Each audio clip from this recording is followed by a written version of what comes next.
Whoa, slow it down, okay? Is that a quote from the movie? I don't remember what Nick Cage says in the car, but... Oh my gosh, his voice. I can't do the nasal. I thought we were in love. Or whatever, that kind of stuff he says. Nailed it. Did you and, what's his character name? Get in a fight? Yeah, we did last night about house mortgages. Something like that. I'm butchering the quote. You're butching? I'm butchering the quote. Sorry. I'm butchering I'm joke. impatient with the word. I just don't say all the full words sometimes. I speak English. We're talking about Peggy Sue Gets Married. Wait, what's it called? You are correct. Okay. Peggy Sue Gets Married. And I pitched Ty and Cameron on this idea. It's got time travel. It's got Nick Cage. It's got the director of a classic, which is... What's the one with the guys? The Prince of Darkness. Cameraman. It's the guy that made The Godfather. And then it's like his rendition of Back to the Future. Yeah. But we're following Peggy Sue. Which I actually really like this actress. She's great in Crimes of Passion. Very different film. Nothing like this. So if you like this film, maybe watch Back to the Future before you watch that one. Maybe I shouldn't even mention that movie. Anyways. I just kept thinking about how she played Chandler's dad in Friends. And she's a woman, but she was playing, because she had a low voice. Like, she was like, this was like a few decades later, and she just had a really low voice. So they thought it'd be funny. I don't know, but that's what I kept thinking of. But she looks so different in this one. She's a lot younger and stuff. Anyways. And her voice isn't quite as low in this film. This was the perfect film to recommend to my mom and she did love it. She says it brought her back because it goes back in time, like Back to the Future, and you get to see that era, the 70s or 80s or 90s or... Well, they start in the...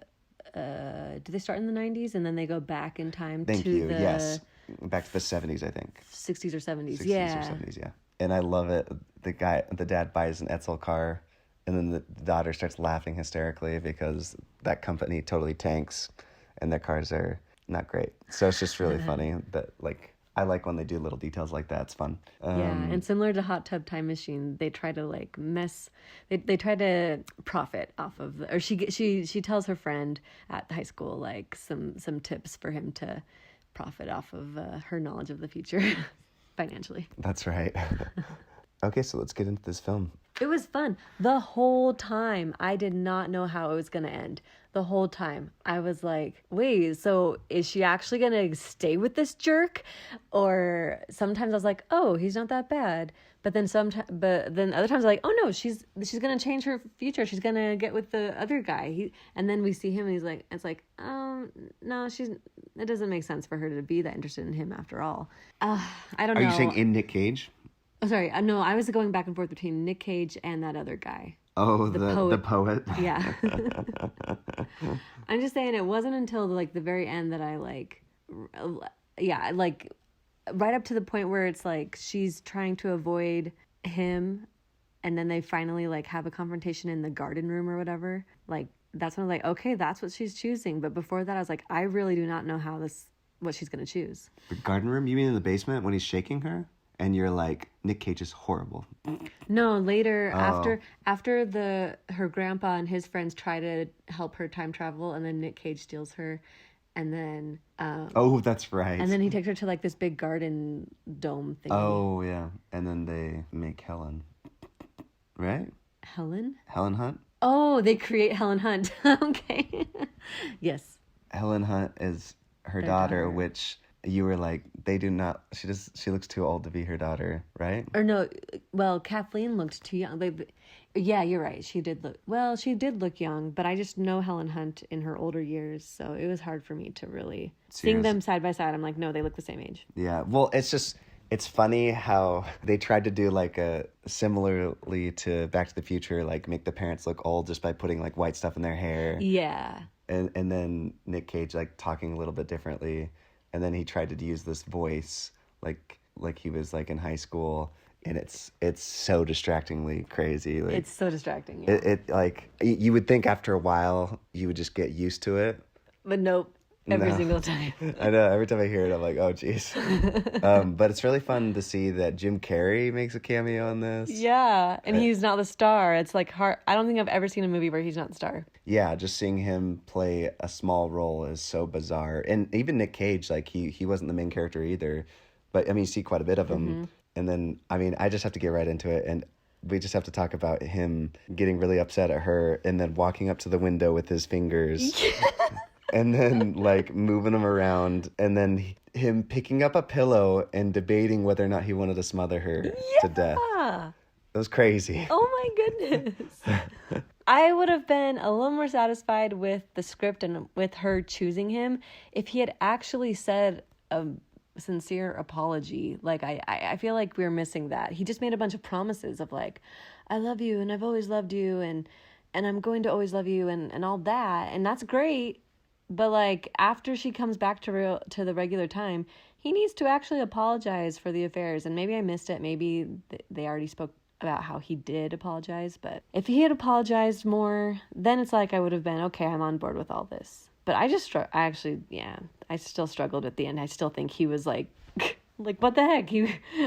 He has so much anger that he considered killing her when he was a teenager. Like I get it, he was a teenager, so it's like you don't really think straight. But man, Heat of the passion. Hey, I mean, if it was the same universe as Beta Test, he'd have murdered her right away. that's right, because she went on one date with another high schooler. That's right. Yeah. Well, I don't think she just went on a date. Remember? Oh, that's true. They They drove had- off in the hills on that motorcycle. Yeah, And then he asked her to be one of his Mormon wives. Oh, that's right. I'm That going to was Salt Lake. So funny. Why?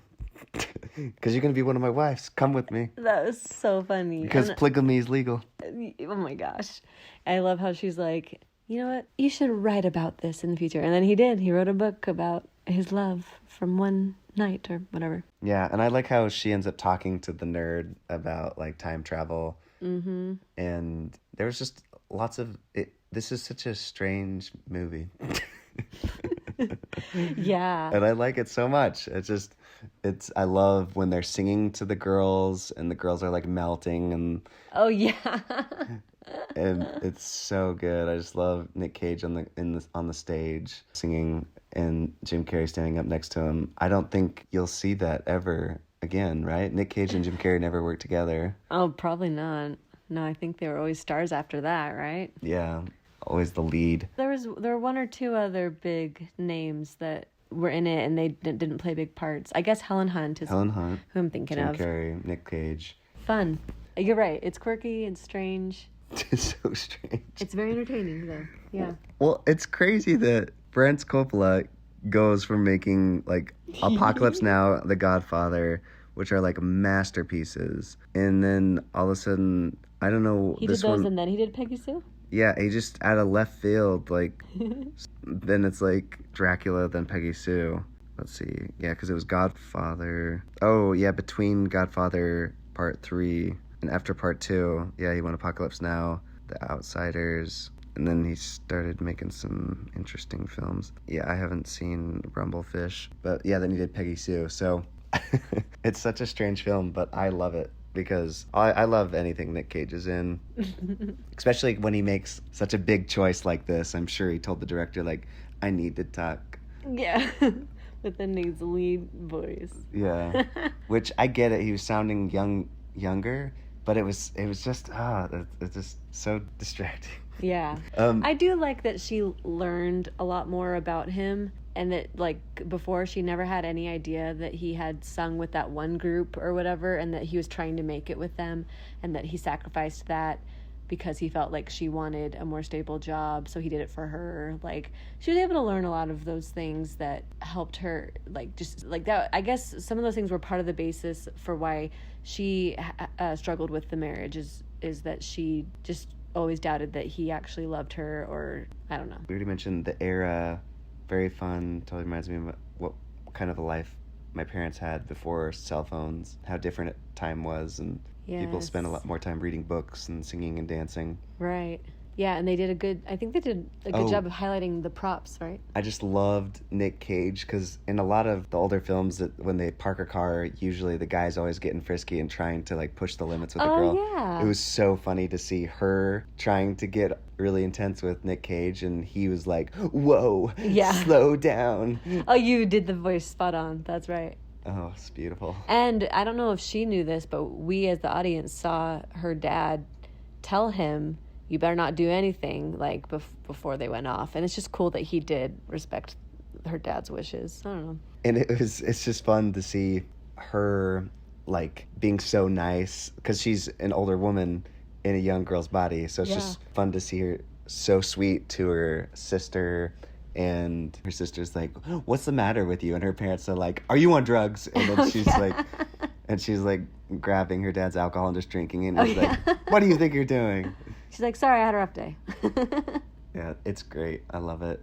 And just her speaking like she's an older woman is so great. Yeah. But it is funny, though, because it's this era as well when high schoolers look like their college age, because they are.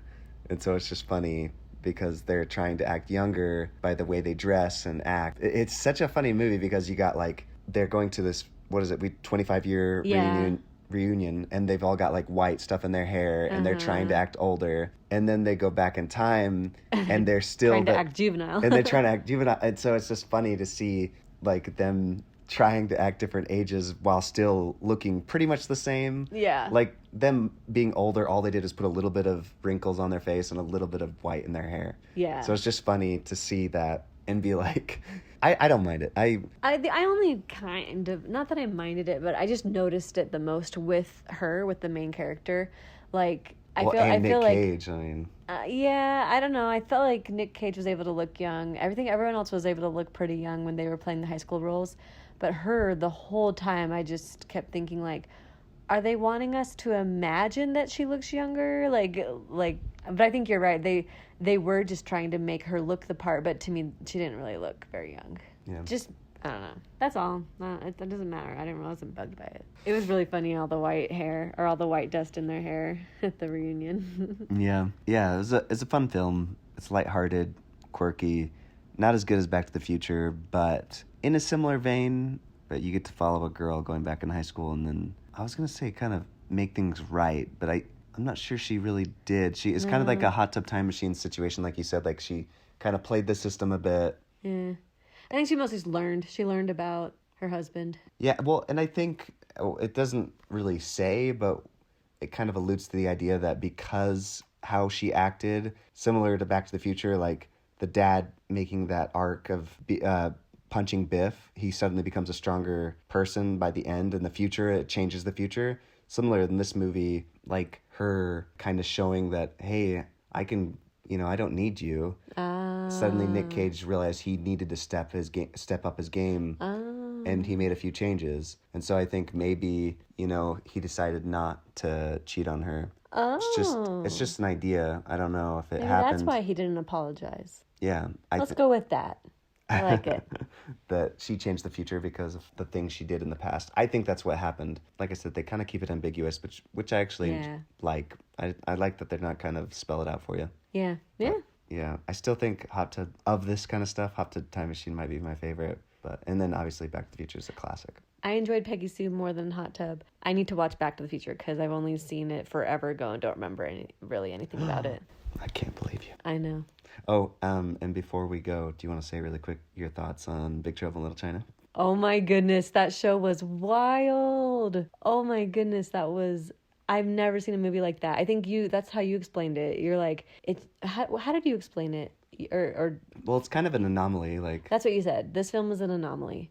And I was like, yes, that is the perfect, it's such an interesting combination of so many things. I don't know where to start. I can't just give a short thing about Big Trouble Little China. It was good. But you liked it? Yeah, I liked it. Yeah, it's not my type of film that I wouldn't watch it again, but like I'm fascinated by it. Yeah, just the fact that like the main character is not actually the protagonist. Oh yeah, that's right. We talked about that. I love that. Yeah. Yeah. Yeah. Because he plays the bumbling buffoon. Yeah, the main best character friend. actually is more of the sidekick. Yeah. Yeah, but they play it like he's the main character. Yeah, yeah. which is really fun. So interesting. I really liked how comfortable Kurt Russell was in that role. Like, and he was just like, his character was just so comfortable with everyone, and just sometimes so casual. It was really hilarious. Yeah. How did you like, it's okay, it's me, Gracie Law, the Oh lawyer. yeah. Oh, she was something.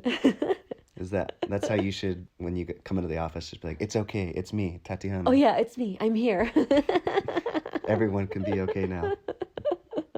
She was such an interesting character. The part you were laughing the hardest at, and I agree, I laughed the hardest too. The lipstick. Yes. When he comes out of the elevator after kissing her and he's got lipstick on. And he's trying to talk all like serious business with people, and he has those lips. And you can't take him seriously because of his lipstick. Yeah. On his face. Yeah. Priceless. So funny. Yeah. Classic. Insane. And then, we forgot to say if we recommended Peggy Sue. Yeah, I recommend it. Yeah. For sure. It's cute. Yeah. And the nice part is it's for all ages. I think so. Yeah. We're pretty close to. I think there's still a few jokes that I'm like, whoa, not for kids, okay? Maybe it'll go over their heads. It's okay. Some of the kissing of the motorcycles and stuff. I don't remember what she's riding on the back of the motorcycle, and then she makes sweet biscuits with the... After, not on the motorcycle, right? You're talking about later when they're yeah. hanging out in the desert? Which reminds me, there was a really funny dub on the motorcycle. There was a dove on the motorcycle? So dub is just when they add in voices, remember? Oh, I thought you said dove like a bird. No, so remember they were talking, yes. and their lips weren't moving? Yeah. We were laughing at that. That was really funny. Yeah, that was fun. That's all, folks. Peace. Bye.